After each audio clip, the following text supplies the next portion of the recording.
Hello, welcome to the studio.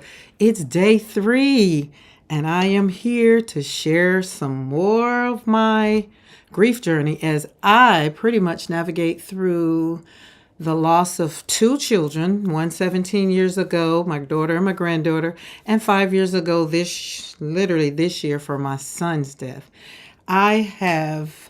December is one of the hardest times for me. Two of my children that have passed away, their birthday is December the 17th. So I try to get through December.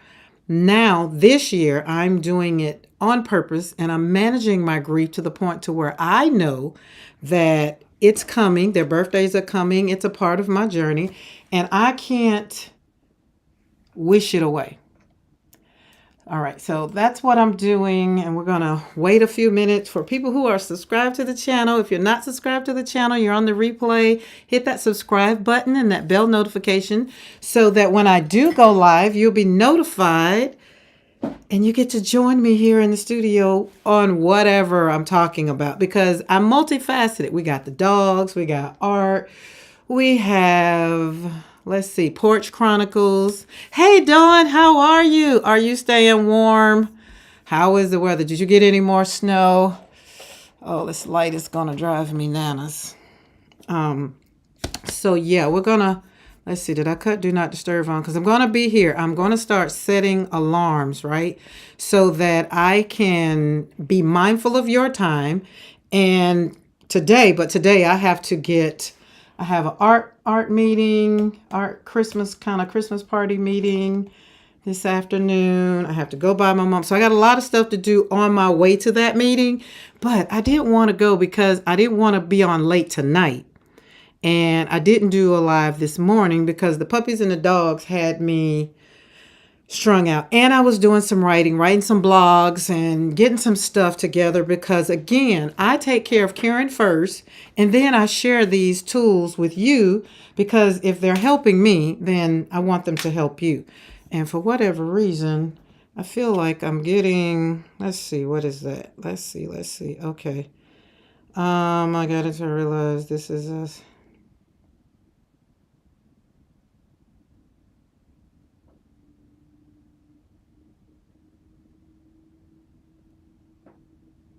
Okay, that was pretty much my editor talking about my book. Sorry, guys, sorry. But if I can have this book out by the end of the year and it be out and on and everywhere it needs to be January 1, that would be so amazing. Because when I tell you, I literally have been writing the book over the year. But when I tell you I got the energy, the know-how, the forthwith, and all of the emotions just really came out in 4 days. I pretty much stayed up to 1, 2, 3, 4 o'clock in the morning trying to get this thing, not trying to get, but getting it out of my head and getting some things. It was easy to write this story because why? It's about my son from the vernacular of a mom. So from my eyes, I got to talk about my son. And that made it easy to write, and so now I sent it to the editor and I want him to kind of put a spin to take out a lot of the blah blah blah blahs and my emotions because it has nothing to do with me at this point. I want this book to be a tool to help mothers to be able to get up off the side of their bed after they've lost their child to a tragedy the way I lost my son and still be able to leave a legacy in the name of their son. And that's all I wanted to do. And I don't know if it's going to be the untold story of Joshua Brown through the eyes of a mother. That kind of doesn't speak to the mother who is going to pick it up, right? I want her to, when she see the title, she's like, oh my God, I can resonate with what she's saying. Let me read this. And that's what it is. Ooh, Dawn, let me back up. I need to catch up. Hold on. Let me catch up. Dawn's texting. Ooh. Okay, no more snow. I'm staying warm. See, I got on short sleeves, so I'm definitely staying warm. Oh, thank you, Dawn. Listen, I'm going to tell you something. When I come on here on the days when I feel like I really just want to throw in the towel, never get on live again, it's people like Dawn, Bernadette, Sarah. Y'all really are here. You show up. Barb, like the month of December, I'm going to be here every day. Not sure which one I'm going to be, what time, but hit that bell notification so that way you will know when I go live. All right, let's see. I'm going to hold off a little bit because I want to make sure that everybody gets that, hit that bell notification, and those who have hit it, hopefully they'll get it. And the day that we're no longer, what is that? Let me think.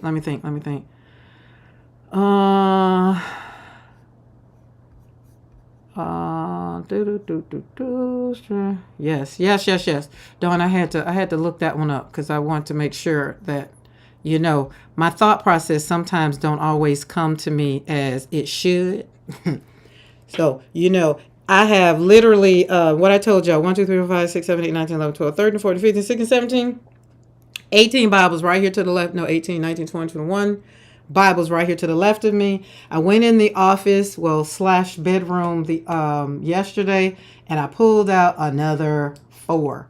Because you know what? When I was going to school, people for Christmas, they brought me Bibles. And I love Bibles, but I'm very partial now to Christian Standard, CSB, Christian Standard Bible. And it's just do I have it here? No, I don't. And then I have the chronological Bible. Do y'all know the Bible is not in chronological order? I didn't know that. I'd be like, why is this and why is it? So in school, you learn all things. But anyways, I digress. I think it's the name it, claim it scripture. Oh, is that? Let's see. I don't want NIV. Let's see one. Let's see. Let's do New English, New King James Version, because usually that's how I learned it. What are we saying? It was John 16:23. That's why it sounds familiar. So let's see what we got. John 16:23, New King. And in that day you will ask me nothing. Most assuredly I say to you, whether you ask the Father in my name, he will give it. Absolutely. Let's go with King James, because I think that's the version that might sound more of what you and I are thinking about. Did we change King James Version? And in that day ye shall ask me nothing. Verily, verily, I say unto you, that's it. Whosoever shall ask the Father in the name, he will give it. That's the way I know it. That's the way I know it. See, some scriptures I learned in the King James, and then when they translate it, it doesn't, people say it. But yes, you're absolutely right. Barb! Hey, Barb! Listen, Barb, I just called your name. Ask it. Okay, so where are we? Listen, let me send. Sarah has not been getting my, what do you call those things? The other thing I hate that's on here, I can't share this link when I do it through eCom. I love eCom because we can go pop over to the desk instantaneously, but it's hard to share the live stream, if that makes sense. So if you guys can share it. If you can share it, y'all can share it. That will make it even better. Usually I just text Sarah and be like, I'm on live, and that works out.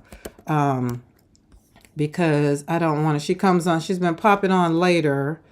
Barb, we're going to be here. It's December, girl. I end the year.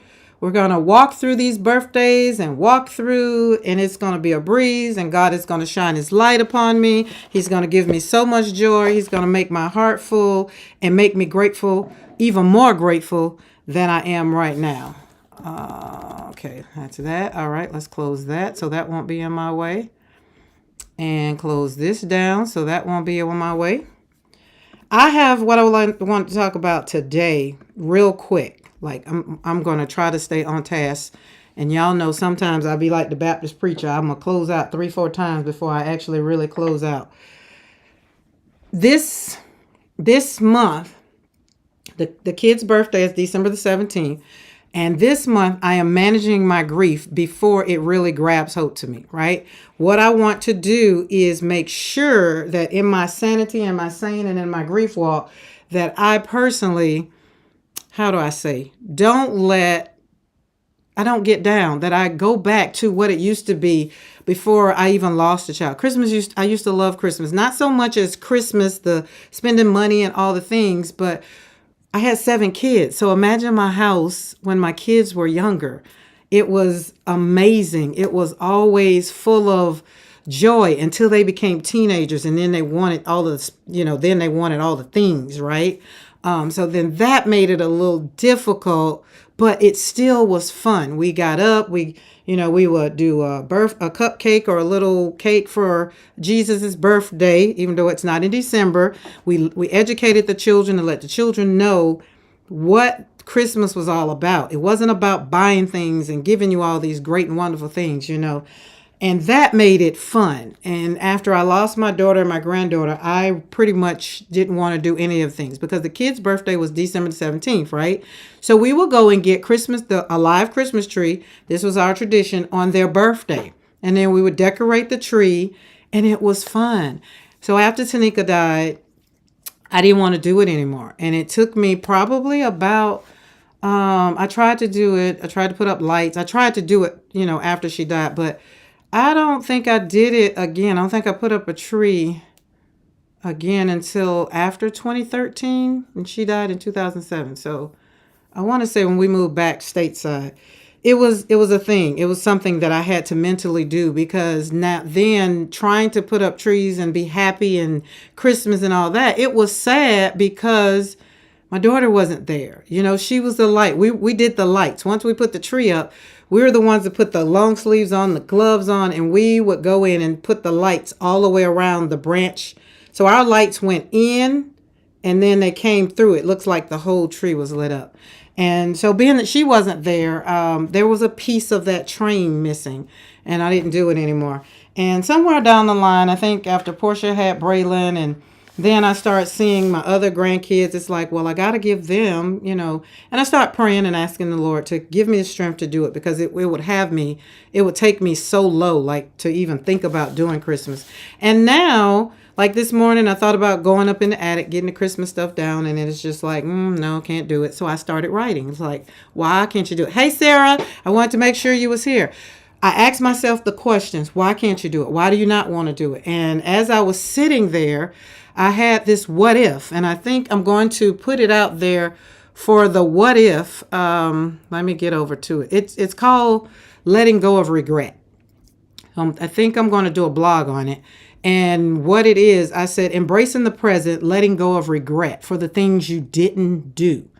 That's where it is. When we lose a loved one, the first thing we usually think about, oh, I should have called them more. Oh, I should have visited more. Oh, I wish we'd have did this. Oh, what if I'd have did that? Or especially with me being that my daughter committed suicide, it's like, what if I'd have did this? What if I wouldn't have went to work that day? What if, what if? And sometimes I talk myself off the what if ledge. And sometimes it's like we go down the gamut and it's just be like, oh my God.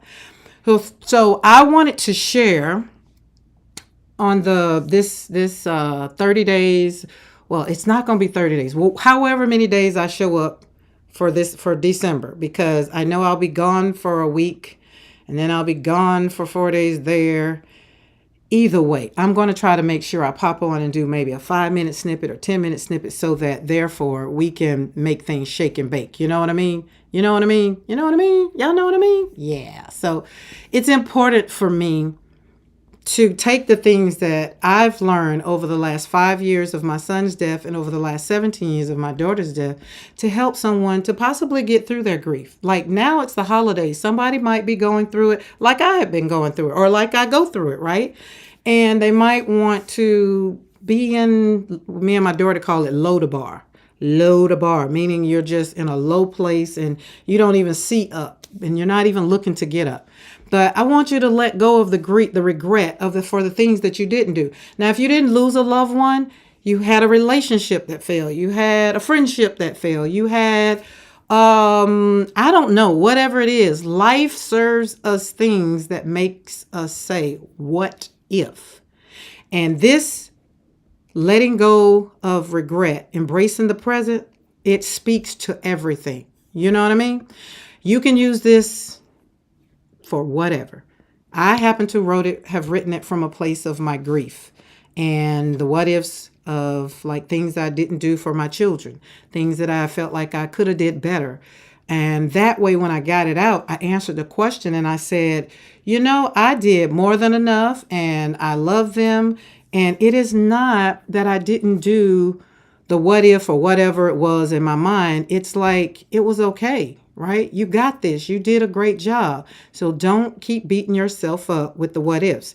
And as I was writing it, and I thought about it, I was like, okay, because usually when I write stuff, I write it in my journal and I write it for me. When I want to share it, usually I have to wrestle with God, and God is like, you need to share that. And I'd be like, nope, don't want to share this. But I felt as I was walking the puppies, I felt like somebody might scroll through the live, somebody might be watching the live, or somebody might be watching the replay. And if you need to have some kind of encouragement from someone who sits in grief, not every day, but it is a part of my life, and I have learned how to manage it and not so much as letting it manage me. That's the key. I was talking to a friend the other day, and she was like, it's like a weight. Grief is a weight. Grief is a weight around your ankles, and you have to learn how to walk again with those weights. They're not going anywhere. And once you get up and start walking with whatever, and grief is anything that has hurt your heart and made your heart hurt, broke your heart, or made you cry. That means a loss of a loved one, loss of a relationship, loss of a dog, cat, whatever, right? And once you start walking, God will eventually strengthen your legs. He'll strengthen you. And then you'll realize that, oh God, I can do this. It's okay. I got this. But life is a journey, right? Life is a journey of choices. Life is a journey of choices that we choose to make sometime, right? Each shaping the narrative of who we are and what we become. Along the way, it's natural to ponder the road not taken. Anybody know that Robert Frost poem, right? Opportunities missed, dreams deferred. However, dwelling on what ifs can overshadow the beauty of the present and the endless potential of the future. That's what those what ifs will do for you. It will mess up your future. Don't let it do that. This blog, see, I was going to put it in a blog. I go deeper into why letting go of the regret of things that you didn't do and how essential it is to think about these things now. Why? Because it's your personal growth. It's your happiness at stake. And if you don't do it, you're going to be thinking and dwelling on what if, and you're going to miss the what next. That's all I'm going to say about that. I'm going to put that blog out there, and I want y'all to read the blog. I'm not going to read it for you. That's all I wanted to share. Give you a little teaser of it, but it's coming soon. I got to make sure, I'm still a little partial to it because I don't know. I'll polish it up and I'll give it to you. But that's just a little snippet. All right, so we're going to roll on over here to desk time because I'm going to get off of here real quick. But I got some beautiful things on the desk that I want to show y'all. Y'all know we got to do desk time. And let's see. All right, let's go. All right, look at these. Ain't this pretty? These are Mermaid Blue colors. So this is a set of 6 and this is a set of 6. And I put them on these cards that I had got with... what is it? Illustrated Faith. I think I got these from Illustrated Faith one time. And this one says friendship. And each color that I did, that the words were already on the card. And so I just put the colors on there. But I can't remember what they were for. Let's see. Oh, they have scriptures on the back. Zephaniah 3:17 was the scripture for these. The Lord your God is in your midst, a mighty one who will save. He will rejoice over you with gladness.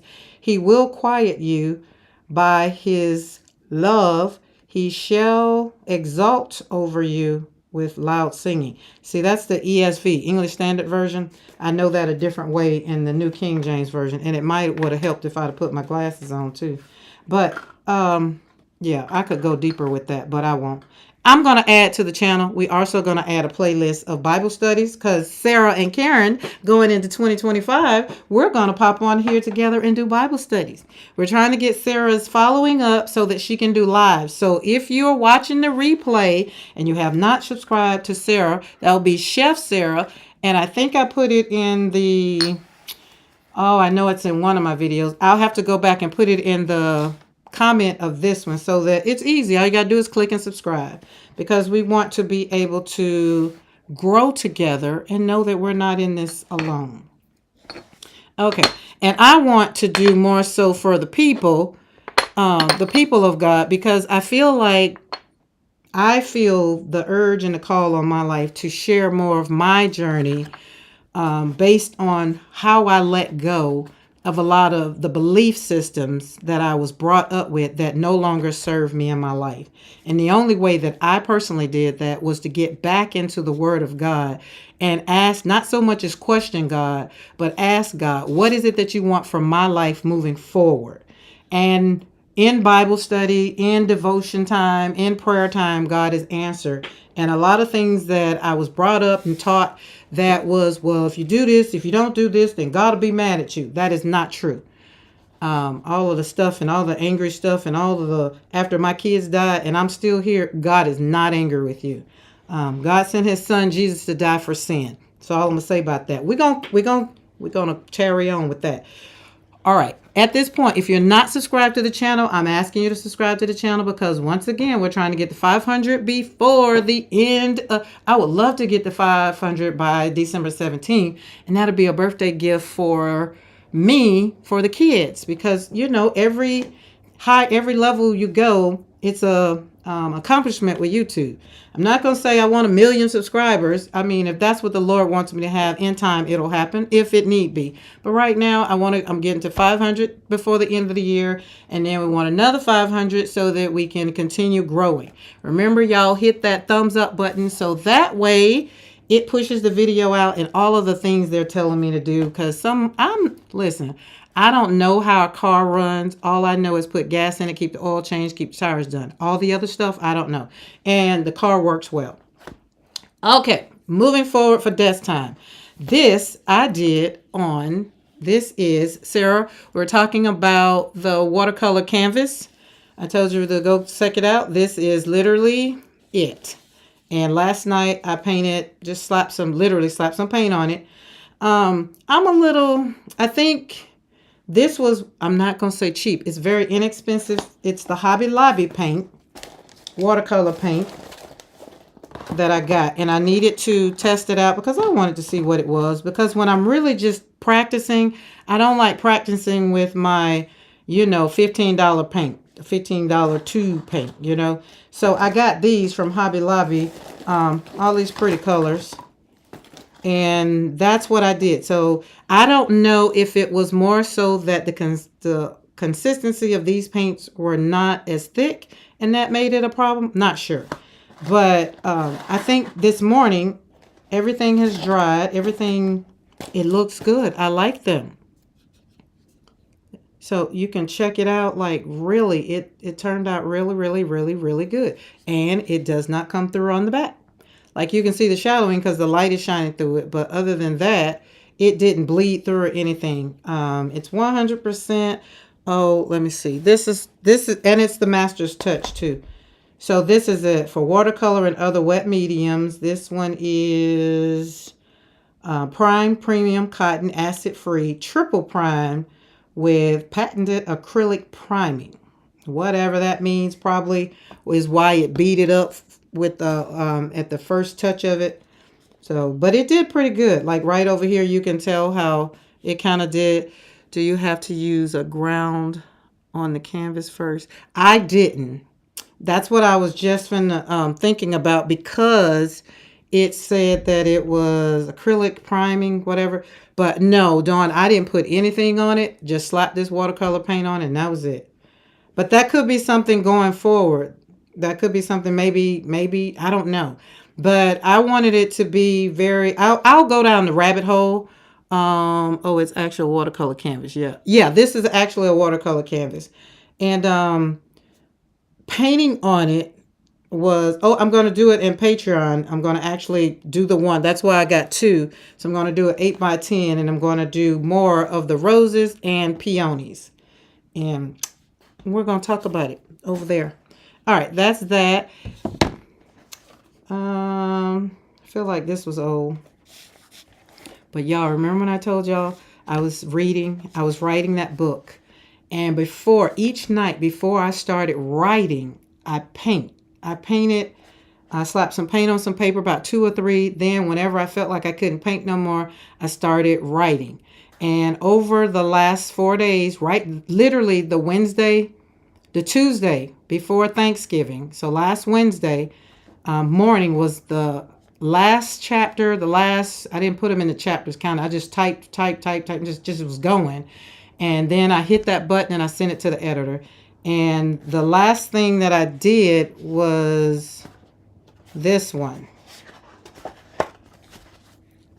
And it just made me, the two together made me feel like it was no grief involved. It was joy, nothing but pure joy as I finished the book and then came over and was painting, adding the two together. It was like it's the thing that has given me strength over the last 5 years since my son's death is slapping paint on paper. It's been my jam, right?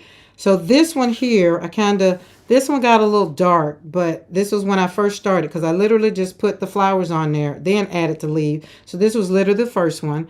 And as I kept going, that was the second one, these ones, and then up here. But when you finish the light, and then I added the color, and it just make my heart feel so good. So I was very pleased with myself, if I must say so. Not so much with this. I was pleased with my emotions because this is how I'm telling you can manage your emotions. When you're hurting, when you're grieving, you're upset, you can manage. It depends on what you do.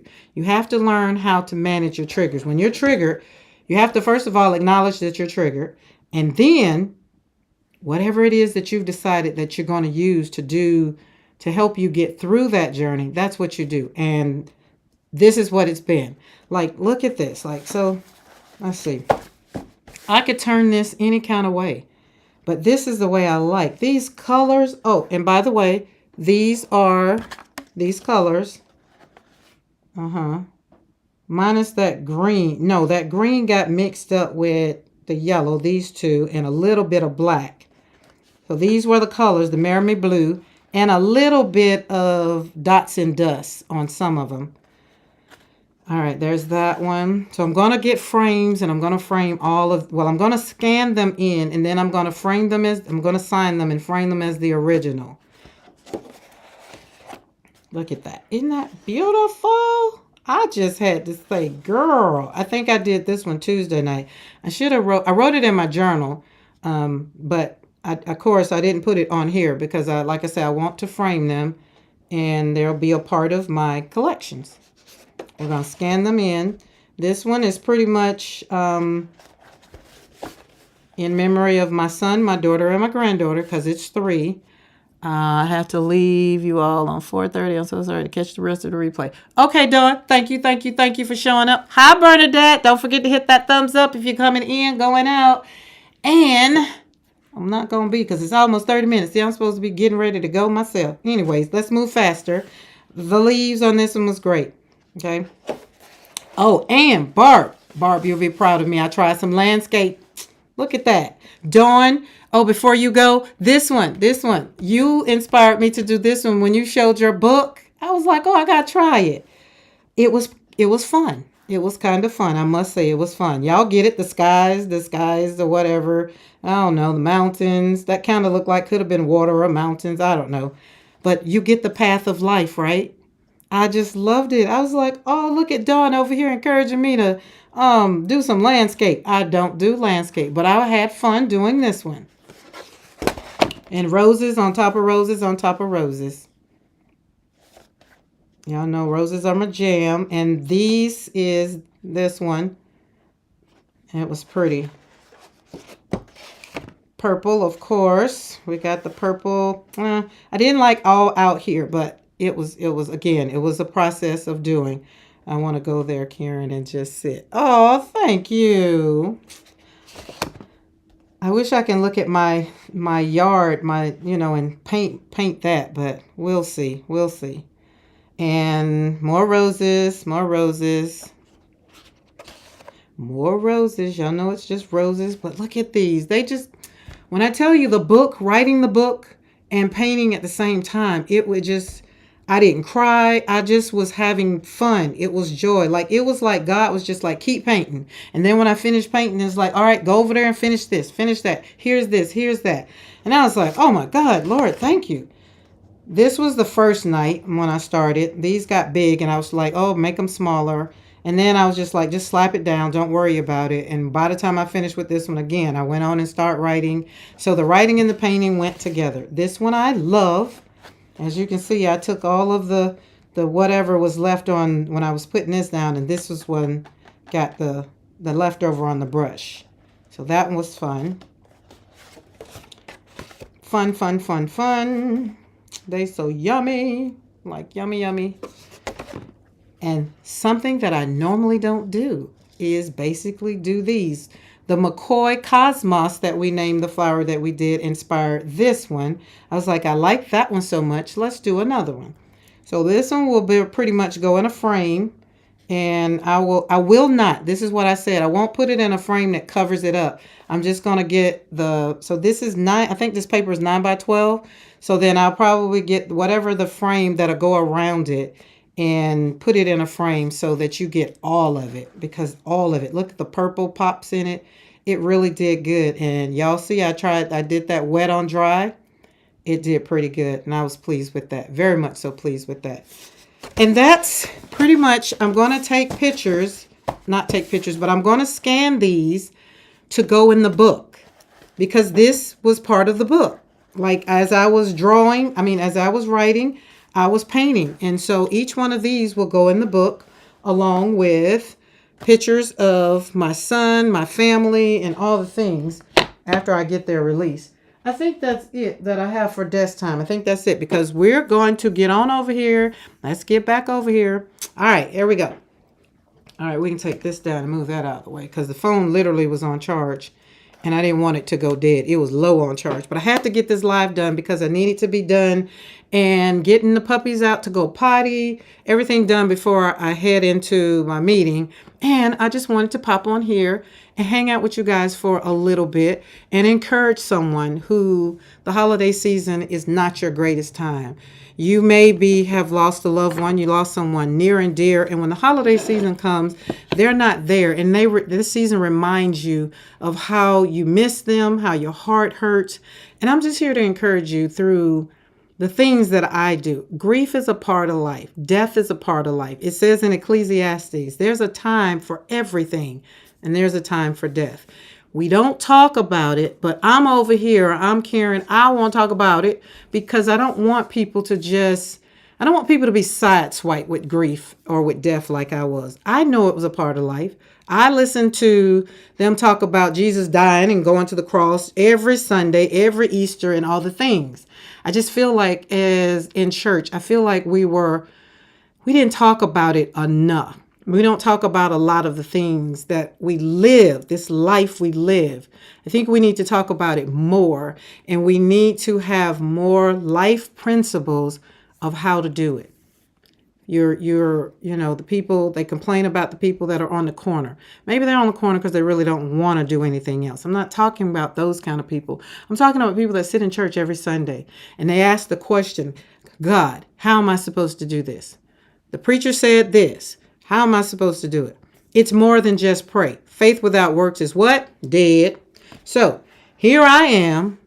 And we're going to have conversations. So going into January, we're going to have our own little Bible study playlist. So if you happen to be scrolling through my live and you're not scrolling through the live, you're watching the replay and you're like, well, I don't care about the painting. I don't care about the dogs. But if the Bible study quirks you and you decide, oh, maybe I want to do that, there'll be a playlist. And it'll have, I don't know what we're going to call it, but we'll come up with a name. And that's where it'll be. And we'll have conversations.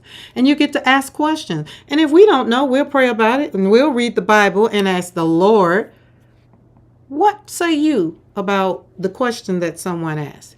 Okay? It is 34 minutes. I'm finna get on off of here because, again, I got to take the puppies out. I got to take the dogs out. And I got to change clothes so I can be really, really cute when I go outside. Y'all know we got to be outside. I got to be outside all week. Oh, Lord, I got to be outside for the next 2 weeks. Y'all pray for me because y'all know I would rather be here in the studio slapping paint on paper hanging out with y'all. If you're watching the replay or if you're watching right now and you have not subscribed to the channel, if there's anything that I've said or anything that you've seen in any of my videos and it piqued you and you're like, oh, I might want to listen to that girl. She might have something I want to listen to. Hit that subscribe button, that bell notification for all. So whenever I do go live, you'll get notified in the email. And you can put on some kind of notification that, like, when Slap Paint on Paper comes on, you want to be part of it. And I want you to be a part of it. Join our community. I'm Reality. It's nice to meet you. I'm going to try my best to tell you the truth because that's what the devil despises and the Lord loves. Y'all know what? Again, I don't have an empty cup. I got to bring a cup down here just so. We got something. I want you to take care of you. I want you to do something today. Today is not over with. If you haven't done anything for yourself today, like you worried about everybody else around you, and you haven't taken 5 minutes to yourself to fill up your cup a little bit, fill up that cup a little bit. Listen, here's a bucket. It's got water in it. Fill up. Fill your bucket up like this is you. Fill yourself up. You can't do it. You can't give people something that you don't have. So I want you to take care of you. You know why? Because you can't pour from an empty cup. Y'all have a great day. I love you guys and thank you for showing up. You rock.